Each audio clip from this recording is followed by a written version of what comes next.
우리의 인생은 누군가의 도움이 필요합니다. 스스로 할 수 있는 나이가 될 때까지는 엄마의 손길이 필요합니다. 그리고 나이가 들어서 또한 어떤 이의 도움을 받아가면서 인생의 마지막 여정을 보낼 수밖에 없습니다. 인간은 일방적인 도움을 주기만 하는 존재는 아닌 것 같습니다. 우리는 끊임없이 도움을 주고 받으며 삽니다. 성경에서는 아담이 독자하는 것을 보기 좋아 하시지 않았던 하나님께서 하와를 돕는 배필로 허락하셨습니다. 여기서 돕다라는 말은 그냥 시중을 들거나 도와주는 그런 의미의 도움이 아니라 하나님이 주시는 도움이라는 의미로 사용되었습니다. 이스라엘과 하나님의 관계로 보아야 할 것입니다. 홀로 있으면 쓰러질 수밖에 없는 이스라엘을 붙잡아 주시고 세워주시는 절대적인 그런 도움입니다.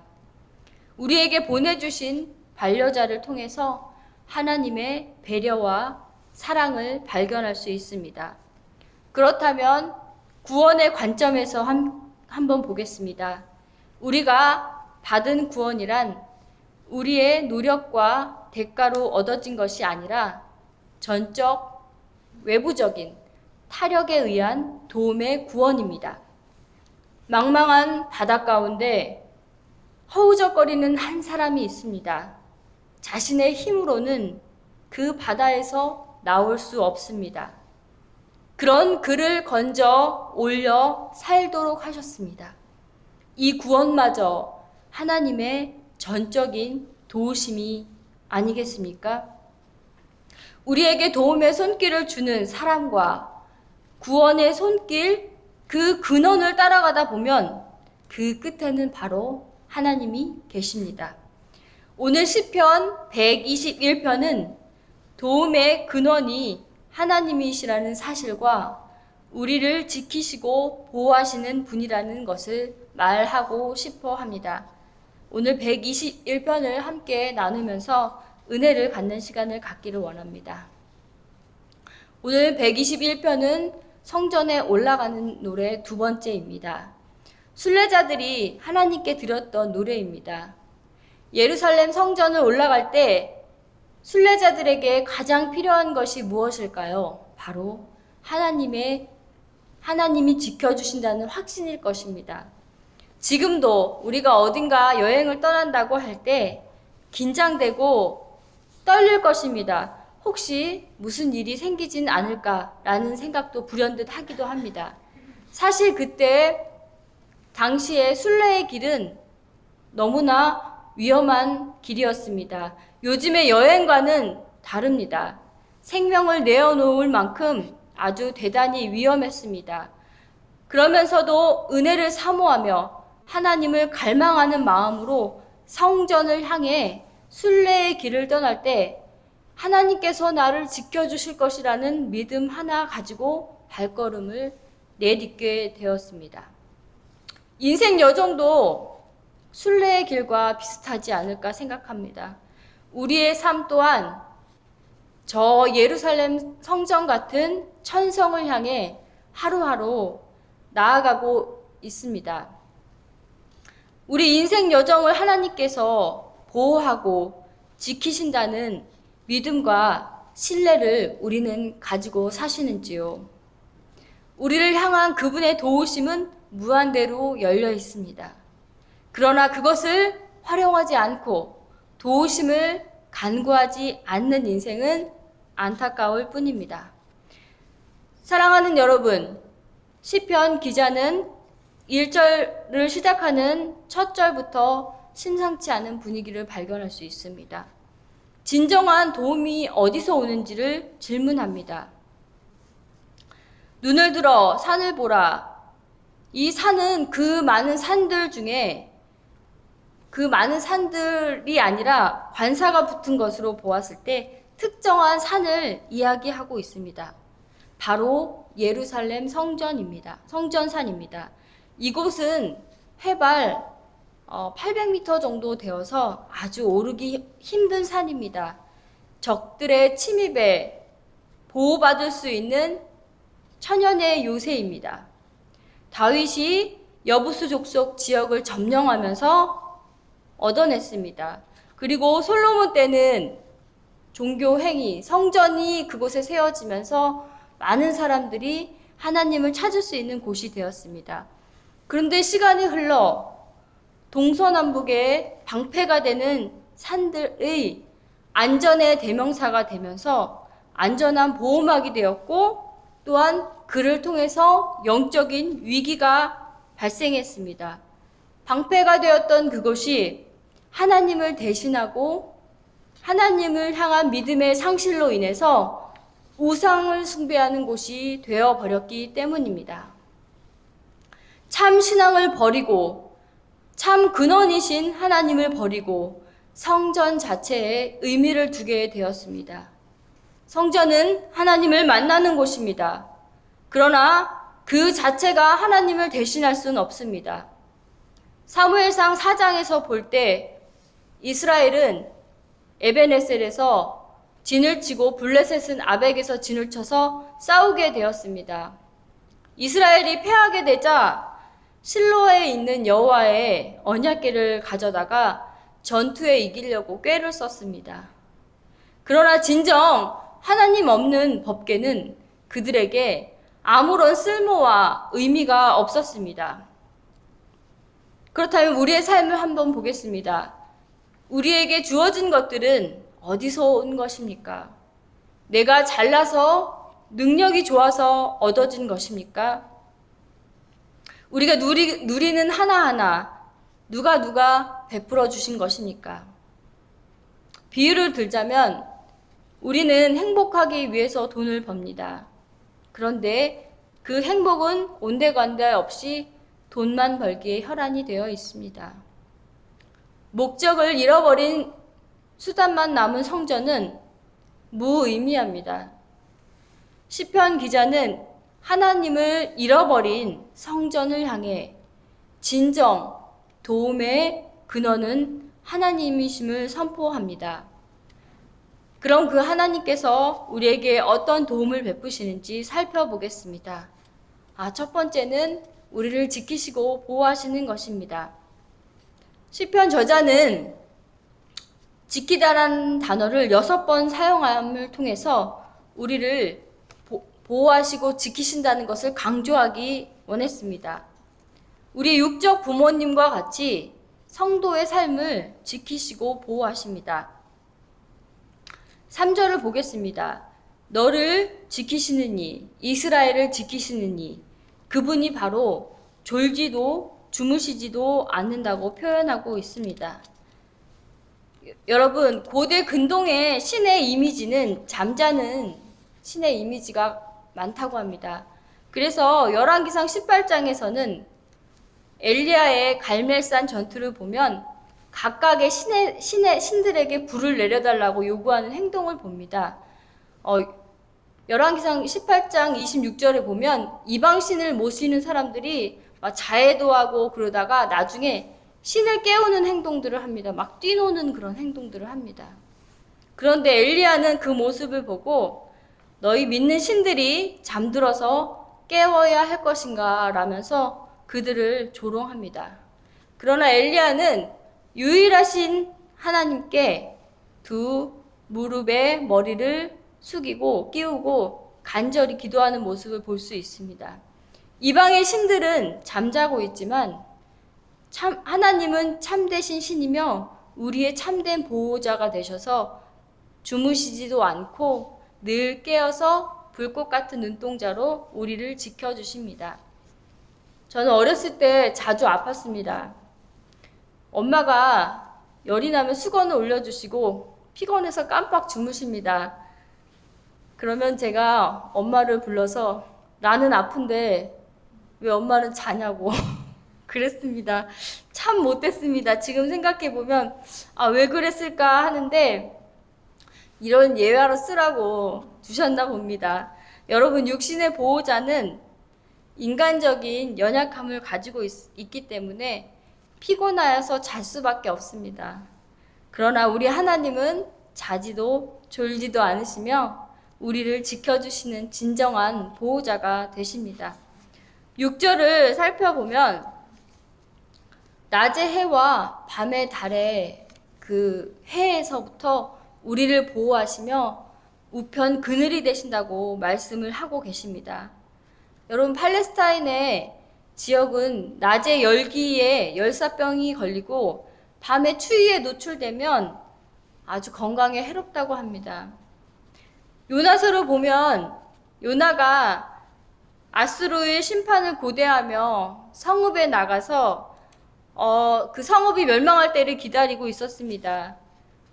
근데 그 열기가 너무 뜨거워서 자기가 죽기를 고합니다.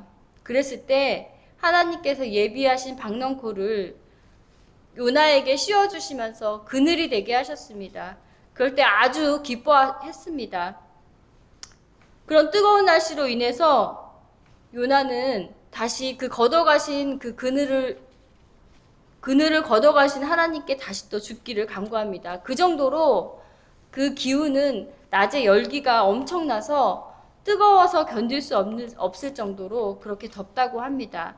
하나님은 이런 여러 가지 해에서 우리를 지켜주시고 든든한 보호자가 되셔서 우리를 지키십니다. 얼마 전 저는 아프가니스탄을 위해서 기도를 많이 하였습니다. 참 놀라운 기사를 발견하게 되었는데요. 미국의 많은 원조를 받았던 아프가니스탄이 안타까운 일을 당하지 않았습니까? 탈레반의 카불 점령한다는 소식에 자신을 살겠다고 돈다발을 가지고 도망을 치다가 헬기에 다 실지 못해서 일부는 거기다 버려두고 도망을 갔다고 합니다. 이름이 가니 대통령이라고 합니다. 어디 갑니까? 그렇듯 보면 인간의 보호자는 연약해서 자신의 유익만을 추구하며 자신의 유익을 위해서 아무것도 보지 않은 채 도망을 가고 있습니다. 국민은 어찌됐던 자신부터 살겠다고 도망치는 그 대통령의 모습을 보면서 국민을 대표한다는 지도자들도 자신들의 유익이 먼저고 자신들의 생명이 먼저이지 국민들의 안전과 생명은 아랑곳하지 않고 그런 어려움에 처했을 때 그런 도망가는 모습을 발견할 수 있습니다. 대통령도 누구도 우리의 생명과 안전을 보호해 줄 수 없습니다. 바로 우리의 안전과 우리의 생명을 보호해 주실 분은 바로 하나님이심을 우리가 알아야 할 것입니다. 두 번째로 고난의 현장에서 함께 하시며 지켜주십니다. 7절을 보면 여호와께서 너를 지켜 모든 환난을 면하게 하시며 또 내 영혼을 지키시리로다 라고 되어 있습니다. 7절의 원문을 직역하면 여호와께서 모든 환난으로부터 너를 지키시고 그는 너의 영혼을 지킬 것이다 라는 것이 됩니다. 이 환난을 해석한다면 악이나 불행이나 고통스러운 훈련으로도 이렇게 해석할 수 있습니다. 하나님께서 모든 고난과 환난을 우리에게 면케하신다, 안 주신다라는 말이 아닙니다. 고통과 고난이 우리에게 면제된 것이 아니라 성도에게도 동일하게 찾아옵니다. 결국 성도는 그 고난 속에서 하나님의 보호하심과 돌보심을 받게 되는 것입니다. 그것은 성도들에게 결국 유익한 훈련이 된다는 것입니다. 여기에서 하나님께서 성도들에게 고난의 시험을 허락하시지만 피할 길도 내셔서 자신의 백성을 연단시키고 성숙해 하는 기회로 쓰신다고 합니다. 가끔 저는 간증을 하기도 합니다. 여러분, 사람이 뭐든 다 할 수 있다고 생각하지만, 돈이면 다 할 수 있다고 또 생각하지만 이것은 잘못된 생각입니다. 저는 신학교 들어가면서 얼마 안 돼서 남편이 일하다가 기계에 양손이 들어가는 사고를 당했습니다. 내심 저는 이런 생각도 해봤습니다. 내가 신학을 하니까 저 사람이 그런 고통을 당하나? 라는 별의별 생각도 다 해봤습니다. 왼손을 많이 다쳐서 피부가 회복되지 않으면 절단된다고 의사는 말했습니다. 환자 본인도 자르면 되지. 아주 쉽게 말했습니다. 상처도 상처지만 통증은 더욱 심했습니다. 뼈가 부러진 것보다 더 안 좋은 것이 바로 피부 손상이라고 합니다. 그래서 저는 하나님께 지혜를 구했습니다. 학업을 포기해야 하나? 그렇게 생각할 때 하나님께서는 감사하게도 양손을 다친 사람에게는 간병인을 써도 된다는 사항을 발견하게 하셨습니다. 간호는 간병인에게 맡기고 저는 철야와 금식을 하였습니다. 하나님께 매달리기 시작했습니다. 3살이 돕게 해달라고 기도하였습니다. 조금씩 회복되기 시작했습니다. 7번의 수술을 하게 되었습니다. 예전같이 완벽한 상태로 돌아오진 않았지만 어느 정도 사용하게 되었습니다. 저는 그 기회를 또 복음을 전하는 기회로 삼았습니다. 이렇게 말했죠. 우리를 위해서 예수님께서 십자가에 피 흘려 죽으셨습니다. 우리를 얼마나 사랑하셨기에 십자가에서 피를 흘리며 죽으셨을까요? 그러면서 저는 그렇게 얘기했습니다. 당신은 예수님의 십자가의 그 고통을 조금이라도 맛본 경험을 이 사고를 통해서 겪지 않았냐. 그렇게 당신을 사랑하셔서 예수님께서 그 고통을 통해서 감내하시며 당신의 생명을 구원하셨다라고 저는 그 기회를 복음을 전하는 기회로 삼았습니다. 이 고난이 닥치기 전에 하나님께서는 저에게 미리 주신 말씀이 이 본문이었습니다. 다가올 고난에 대비하여 하나님께 도우심을 구하라는 메시지였습니다. 돈이 있어도 아주 훌륭한 의사라도 피부에 새살을 돋아나오게 할 수 있는 의사는 없습니다. 진정한 도우심을 주실 분은 바로 하나님이십니다. 어렵고 힘든 상황에서 나 혼자 버림받은 것 같은 느낌입니다. 때로는 낙심하고 일어날 힘이 없을 때도 있습니다. 그러나 두려워하지 말라. 내가 너와 함께함이라. 놀라지 말라. 나는 내 하나님이 됨이라. 내가 굳세게 하리라. 참으로 너를 도와주리라. 참으로 나의 의로운 오른손으로 너를 붙들리라 라고 말씀하십니다. 이처럼 우리 하나님은 나를 업고 고난의 터널을 통과하시며 더 이상 나는 숨어있는 존재, 보이지 않는 존재가 아니라 지금도 살아 역사하셔서 생생하게 우리들의 앞에서 존재하고 있다는 사실을 드러내시고자 합니다. 욥의 고백은 이렇습니다. 하나님을 듣는 수준에서 주님을 보는 수준으로 우리를 성숙하게 했다고 그는 고백하고 있습니다. 시편 119편 71절은 이렇게 이야기합니다.